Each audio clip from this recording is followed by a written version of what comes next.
Before we started, I was sort of getting into my gambling problems that I've apparently developed so far in this NBA season.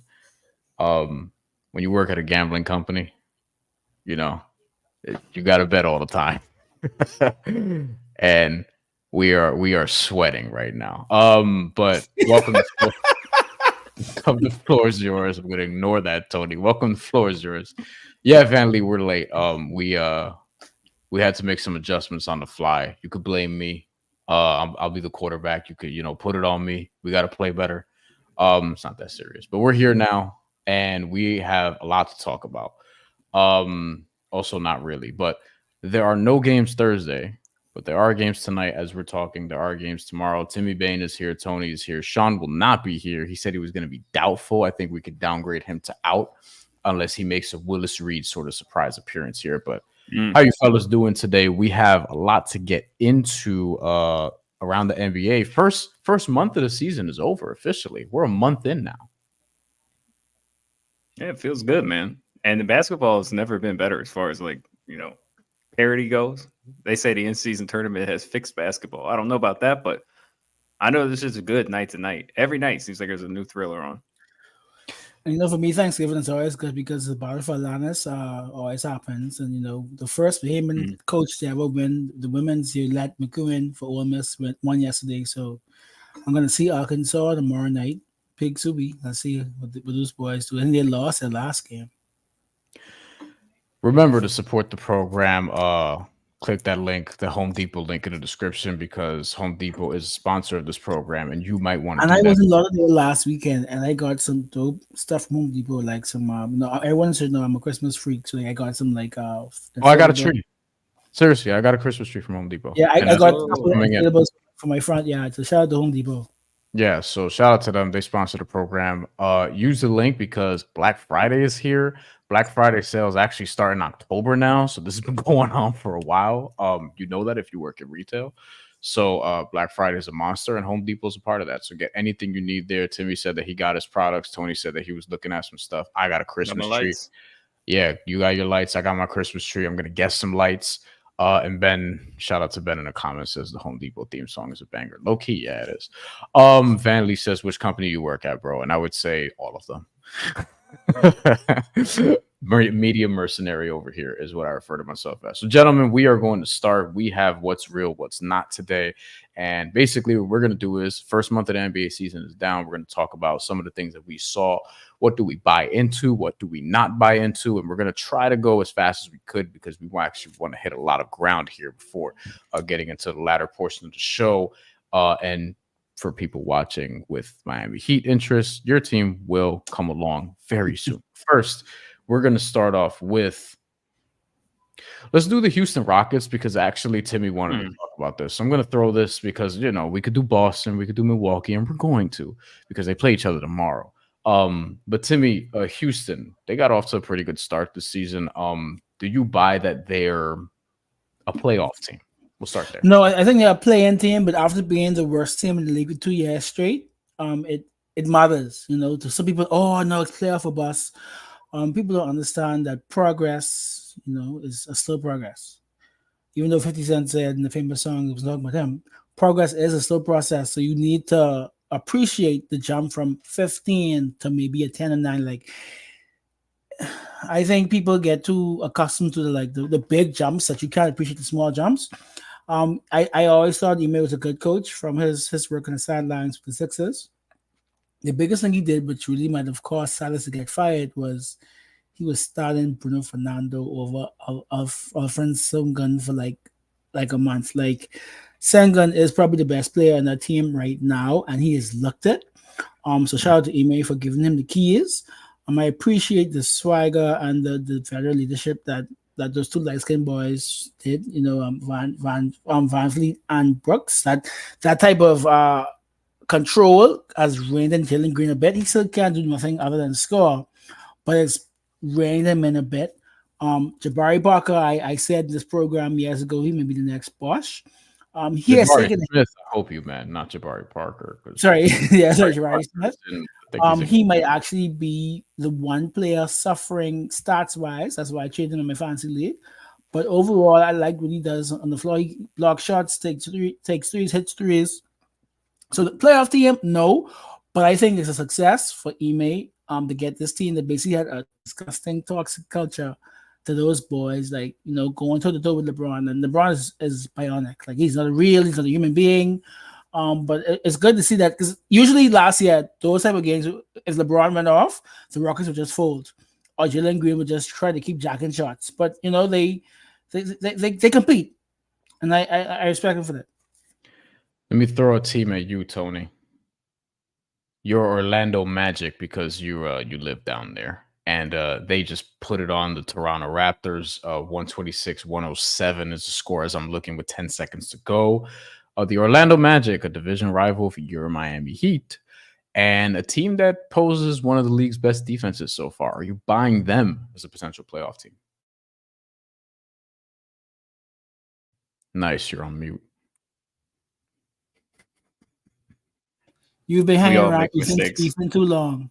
I have. I really have. My camera quality is going to go next, boys. Orlando Magic, real or not, Tony? Playing real. I think very playing real. Honestly, the fun thing about the Magic is if they can make their offense track to be somewhere in the middle of the NBA, even slightly below average, 17th, 18th best offense in the league, with the second ranked defense, it can be a real problem for a lot of teams, but I'm just not quite seeing it right now. The good news for Orlando fans is I'm saying you're a playing team now. You have great consolidation assets. You can go out and get a piece to become an offensively versatile squad with those same core defensive guys. And all of a sudden, the Orlando Magic really, truly look like a 6th seed out in the East. They truly look like something else. But in the meantime, their defense, I buy 1,000%. That's the one thing that you can't take away from anything that they do. But they just don't have shot finders. I don't know how else to put it. They don't have guys that can go get shots. Find shots in the flow of their offense right now. They're 26th in field goals attempted, 27th in threes attempted. The only thing they kind of get to really well is the free throw line. But unlike the Miami Heat, okay, that's not translating to good offense because they don't move the ball enough. So somebody said the Magic have a great balance of scoring everybody East. That's 100% true. I completely agree with that. The problem is it's also just not fast enough. So it's slow. They don't rebound well enough. They don't create enough turnovers, even though their defense is super stout. At that pace, they don't win the math game. They just don't win enough math games. Before we moved on, I didn't mention that Jalen Suggs is such a great point of attack defender. I love Jalen. He's one of my favorite players. He is one of my Timmy. You've known me for how long? He's one of my type of dudes. He's one of my favorite players in the NBA. He went for a block tonight on Pascal Siakam. Got called for what I thought was a bad foul call. Took the ball down on the other end. Got an and one. Hit the stanchion. Stuck his tongue out ridiculously for a while. Like he's just a nut. One of my favorite players in the league becoming. Timmy, do you think the Houston Rockets can speed up their pace at all? Do you think they can get them to buy in? I think with Sen going as their motor, no. Yeah. But they need to. Yeah. I like Orlando against a bunch of different teams that are in that lower tier of Eastern Conference teams. So that's progress. I do think they're a play-in team, but I thought that before the season. I like their over, and it was like 36.5 wins or something along those lines. Maybe 37.5 actually. Oh, when I looked. Minnesota. Yeah. We'll go to Tony because I love defense first basketball, but it's difficult for me to buy in on a Rudy Gobert, Karl Anthony Towns team that I'm going to look up in May and be like, all right, they're still going to be one of the final whatever teams left in the Western Conference. Tony, why could this team become one of the only teams, and when I say only, I mean one of the only teams in Minnesota Timberwolves history to get to the playoffs? Because up until Jimmy Butler got there, they went to the playoffs only in Kevin Garnett teams, and they've been back since, but they haven't won a first-round series other than 1 year where Kevin Garnett got them to the Western Conference Finals. Why is this team different? The defense is the first and foremost. They're an incredible rebounding squad. They get so many extra possessions on the offensive glass with those two bigs.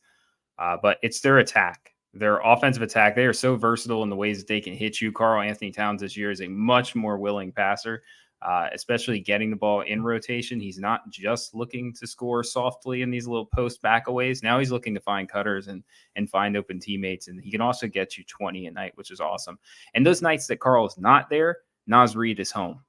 Naz Reid's got 2 feet planted firmly on the ground, and that dude's looking to score and create. He hasn't done as much as I thought he would, though, Tony. They don't need him to. So they don't far. need him to do as much. He's slowed down as Cal has turned up. Because Cal has been averaging like 23 points in like the last 7 games. So Cal has turned up a bit. But it's just not sustainable to pay 6 guys all that money. And that's where you'll get to the playoffs, and I think we can have a different conversation. But for the first month, I think they've looked great. They're beating legit teams. They beat Denver already. They beat Denver and Boston. And Boston. Yeah, you're fifth in blocks. You're 15th in steals, which is just fine enough. You're rebounding like incredible. And their field goal percentage is awesome. They're scoring the ball well. They create great shots for themselves. Too. It's awesome. They're playing great ball. And when it isn't awesome, dude, you just give the ball to Anthony Edwards and get out of the way. So let's hit some of the Eastern Conference teams. And continuity Van Lee, by the way. That's another thing that we can't. They've been together for a while. So that defensive split, they don't have to communicate as much to know what they're getting to. Let's hit the main other Eastern Conference. Jaden McDaniels is now out for 3 weeks. So we'll see. And I personally had them as one of the biggest reasons why that defense was so tight. So now with Jaden gone for three weeks, can Nickeil Alexander-Walker really hold firm? I don't think so. So you might see a dip. I don't trust them. Long term. I trust Anthony. I trust Anthony Edwards, but we'll see about the rest. Let's hit the Eastern Conference hierarchy. The Celtics and Bucks play tomorrow. There are some damning advanced numbers on the Milwaukee Bucks so far this year, particularly defensively. It's not all bad, but them nerd numbers, love Boston so far. They're first in net rating. They are first in 3-point attempts as well. Yes, sir. They get more ISOs than last year, and they have less assists than last year. They dropped from about 7th to I think like 18th in assists. They're running more ISOs. But I think it's to do with all that spacing they have. They're going more 1-on-1, but they are literally one injury away from being a play-in team. They are shooting the least amount of mid-range jumpers in the NBA right now. Mm-hmm. They're just bombing away from 3. They have, I think, the second most makes. And I do think they're not even like making 3-point percentage. Like they're not even making a 3-point shots at a ridiculously high clip. They're like 13th in the NBA right now, but they look great so far, and they've gotten real wins, and they look like the best team in the NBA so far. So Timmy, I'll throw this to you briefly because we have some other stuff to hit. Do you buy the Celtics being the best team in the NBA, or is this just some Celtics regular season bullshit? While healthy, they probably are the best regular season team. Just because of you have the junkyard dogs of Drew and Derek White, like that's murder to try to defend as a guard. I've said time and time again, they're literally one injury away, be it Porzingis or Drew, away from falling apart. But if they hold firm, I think they could probably win the regular season, maybe even finally get it in the MVP. But we know what happens to Boston in the playoffs. That's okay. So Tony, let me toss that to you. Why do you think? Why could it be different? It's too early to say because they need to reinforce their depth if they're going to make a serious run at a title. I feel like, but I think they're legitimately good. They're the best team in the East right now, at least as it stands. But a lot can happen between now and then. But does anything about Boston give you cause for concern? Besides depth, because depth is a real problem. I mean, listen, if they can get guys off the bench to start giving more, they really need something from Brissett. They need something from Cornette. I think Banton's career is probably about at the tail end. He's not getting another shot at another team, so he needs to figure out something. I'm sorry. I was high on him at one point. I was high on Banton too. I actually kind of wanted him after Toronto. So. It's one of those things that they have to figure that part of their roster out. There's not too much room for consolidation, but outside of that, I will say Because this. my question to you, Tony, was who do you even use? Do you use Horford? Do you sacrifice your vet? You got to, I for- think, right? Don't you? I mean, Oh, that boy. if you're gonna full sell on the Kristaps size, then you just have to. you already sold the soul by trading Marcus Smart. Now you're gonna sell Al Horford? You wouldn't. Here's the thing: you wouldn't trade Tatum, Brown, White. Porzingis, You White, wasn't- or Can't So it say has you to be Al can't. Horford, Derek right? White can't go. you're not trading any 5 of those guys. So, and you don't have a ton of draft capital to play with. And you're actually getting good play. This is gonna sound so bad. I hate saying these words. You're getting good play out of Sam Hauser right now. I thought you were gonna say the other white dude. No. Which one? That's a joke. Sam Hauser, I picked him so- up for a DFS stream at I one mean, the point. Peyton Pritchard, who's supposed to be the next 6 man of the year, who has like 0.00000 most games? That guy? He there's a reason why the Celtics secured him at the number that they did. I'll tell you, that's what I would say. sometimes depth can be overrated if he can stay healthy, obviously. But depth can be overrated because this team, the 6 or 7 that they have, like there's guys that can step So up. I and didn't take realize different roles, Horford's but contract is only 10 million. That's not much consolidation at all. That's an Emily player at most. they They need are a really, scorer they off are the really bench right screwed if now. they get hurt. To be quite honest, Yeah. Pritchard is at 4 million. You know, they basically this is the roster. This is the You can roster. also Boston's critical flaw is when you can get the ball behind them. Like if you can get the ball behind their defense, which is something Miami did really well against them last year, and they should be able to do really well again. You know, there's not too much they can do. What's Kristaps going to do? Close out for a block? You know, he's not that fast anymore. So Let's hit Milwaukee because Boston plays them on Wednesday night. And I think Boston's going to win that game. They're undefeated at home. They're 5-0 right now and actually 6-3 on the road. Milwaukee was 4-3 on the road right now, but they were 1-3 until they got 3 straight wins against, I believe it was Washington, Charlotte, Toronto. So their perimeter defense looks so bad. they suck. They suck. They're like an uninspiring 10-4. Timmy, do you if Milwaukee turns this around, what does that even look like? Malik Beasley is a con. Should not be Oh, starting. shit. Crowder was providing some kind of deterrent, but he's out for like another 2-3 weeks with that tone. I saw 2 months on Yahoo. 2 months. 2 yeah. months. My God. Let me look at it. Bobby Portis was looking like a 6-man candidate last year. Right now, he's barely holding on. You basically have to do the old Jason Kidd thing and just outscore the other team. Like, I hope Adrian Griffin like changes it, but Brook is not good on defense if he's not dropping. Like if you're not playing a drop, I understand it's early in the season to implement your own system, but you can't expect Brook Lopez to look how he's like you. That roster was built for Lopez to drop and for Giannis to do the help side thing. But other than that, it's looking pretty bad. And there's another team where you really can't consolidate anything because you burn all your draft picks. You the next available roster contract is what Pat Connaughton. He's at 9 million. What can Pat get you? Or do you do the trade Bobby Portis, who is your really only backup man between Giannis? I take Bobby Giannis and Dame Portis. are making $90 million by themselves. Listen. If Bobby Portis is to be traded, We know, then- we know, Brian. That's the guy. I love Bobby Portis. I don't know. What I'm struggling is I don't know what Milwaukee looks like if they figure it out. I do think they will, but I also don't know what that means because it Figure just means, what out? The defensive side of the ball, like right? Because stuff it's just figuring out. the answer can't be just they're third in scoring right now. Yeah, they won't be good though, right? Like figuring out defense is getting to what 14th in the league. Decent, yeah, 16, 15, like the top half probably 15 and up. They're gonna have to look for help there. It's funny because this next team, we have 2 more teams to get to. The last one will be Miami. This next one is going to be Philadelphia, and Philadelphia is second in net rating right now in the NBA. Scariest team in the league, 9.1. in my opinion. Okay, so why is that? Because to me, I can be like, this is a Minnesota situation where it's like, call me in the spring and we'll talk because I've seen this movie before. Why does Tyrese Maxey make this different? Because they're doing it with Joel being a willing passer. And now you're giving Tyrese not just a ball, which he killed us. He killed the Miami Heat in the half court the entire series. He's killing everyone in the half court right now.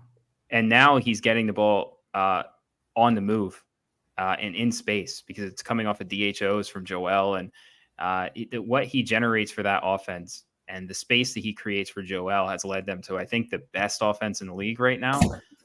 And they're doing it on like 16th pace, not to mention they have a crazy good defense. I don't know how good it is. I forget if it's top 10 or not, but their defensive rating has been pretty fucking solid for a majority of the season. On top of that, they're getting to the free throw line at an incredible rate, mostly because Joel has to get tagged in space. You just got to grab that guy. And, they're doing all the things that show me that they're going to be a serious finals contender, except for that thing where they show me that they have someone else to pick up the slack that's not in their starting lineup. Now, they might not need it. I don't know. Tobias Harris plays deep into their bench, so maybe that's the answer. But right now they have 5 double-digit scores and then Nick Batum. Lynette points out that they have a light schedule. The Heat have a light schedule. Have had a light schedule so far. Let's not talk about it. 7-win streak, baby. Well, we're gonna have to because that 7-game win streak was snapped and they recently overcome it. And we won't go long on this because we got to do other shit before the show ends. But Miami Heat, I mean, there's something we could all talk about. I saw Matt actually said the Heat are real, and that shocked me. HV, he said the Heat are real. I said, oh. Who said that? Matt, HV basketball. He said the Heat are real last week. I was shocked. Oh, I'm not. He likes the Heat. He just likes interacting with Heat fans more. Well, because you fucking people take the bait all the time. I don't, but I get it. Like, this is why I tell you Heat fans, this is why people mess with y'all, because y'all keep taking the bait. Just stop responding to everything and people stop fucking with you. Like, come on. But I think the team is clearly, like, we were talking before the season about them being deeper. I think they've proven that. Josh Richardson hasn't even played that well yet. I think he will at some point. He kind of has to. His career depends on it. We haven't seen it yet, but his career honestly depends on it, right? We can talk about, the sort of what moves they got to make or whatever at a different time. But I think for now, I think you'd sign for this first month if I give it to you back in whatever that was. Now you probably, order it differently and get off to a better start. And maybe you want Tyler Hero healthy, but I think ultimately you would have signed for being in that sort of top 4, top 5 in the Eastern Conference at this point, with Jimmy Butler now into it, with Bam looking like a fringe MVP candidate, though he won't get the votes. We can get to that another time. With Jaime Jaquez looking like he can make all rookie, and with Duncan Robinson playing the best basketball of his career, which is, like, to me, the sneaky most important development. Hitting the Smitty to pass to a teammate who was a rookie for a dunk. Like, what is going on in Miami? What is really going on with the Whites? Culture. Tony, Duncan Robinson. Duncan Robinson is all of a sudden like a standard 15-point a game, couple rebound, couple of assists, can do something with the ball, won't kill you on defense all the time. Standard shooting guard. Is this real? I love his build on 2K. He's playing like every 2K shooting guard I've ever seen. I think it's real. He's leveraging, great space every single time out. And then when teams start to play him, like he got played the other day against Chicago, guess what he did? I'll go back to shooting the basketball and get you 22. So what are you going to do to guard that? I think that when Tyler Hero comes back, they have a serious 1-2 punch now with those two guys that scores. And everybody's a willing passer now on the team. Show me one guy who you don't trust to make an extra pass on that roster now. So they're playing full read and react out there. The pace is slow. Sometimes it's ugly. They don't do anything super athletic. I think they're like last in the league at blocks. But they play sound, strong basketball, man. They're also last in the league at fouling teams. They play heads-up defense. They make you work for every single bucket. It tires you out. They hit threes at a great percentage, even though they're not taking enough of them. And they get to the line and just kill you over the course of 4 quarters. Beautiful. It's beautiful. It's my brand of basketball. One of the best teams in the NBA forcing turnovers so far. Yeah. I think that's something that has to continue. Timmy, bigger development this season. Is it the immediate emergence of Jaime Jaquez, or is it Bam taking another step? Why are you making me choose? Why would you do this to me, Brian? Why are you doing this to me? I think the Bam one is it because it's insane. Like we well documented that every single season he gets better. It's well documented, right? But I figured like last year it's no way he could beat that. It's no way he could up his scoring again. And it's like, I don't know if it's Riley saying he needs the next scorer, but is it because Haslam was now made him the captain? Is it the headband? Do we check the headband, PEDs? I don't know what it is. But Bam has shouldered the burden, and it looks like he isn't hesitating. And you and I spoke with this. Jaime, as a rookie, being able to fill the bench like this is amazing.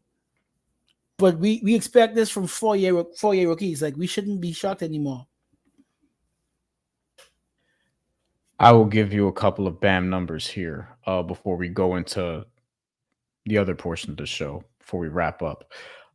Bam is shooting 13% of his shots from 16 feet out, mid-range area, not including the three-point line. He is shooting 46% on middies, 16 to 24 feet. Last year, he was 29% from that same area. He was actually 44% his second year in the league, but he didn't shoot them nearly as much. It was only like 3% of the time or something like that. It was ridiculous. He, like Timmy said, just goes up a level every year. People are on Twitter saying he's a fringe, like he should be getting MVP discussions. And I would say to that 2 things. 1, they're not going to give him the votes, so stop talking about it. And 2, it's 1 month into the season. The key for me with this Heat team is how are they going to play against the teams that we project are good? Yeah. Because the numbers would tell you, and I'm not somebody who subscribed to all the numbers, but the numbers would tell me that they've beaten one good team so far. The eye test would tell me that they've beaten 2 different teams because the numbers like the Hawks, the eye test likes the Lakers. And I would say, okay, regardless, those are their best 2 wins. I want to see them against Cleveland, Milwaukee, again, this version of them. Boston again, the Knicks, Indiana, because that offense is ridiculous, and I want to see how they handle that. Like, see them against these teams moving forward now that they seem to figure some stuff out and are playing differently than they did at the very early portion of the season.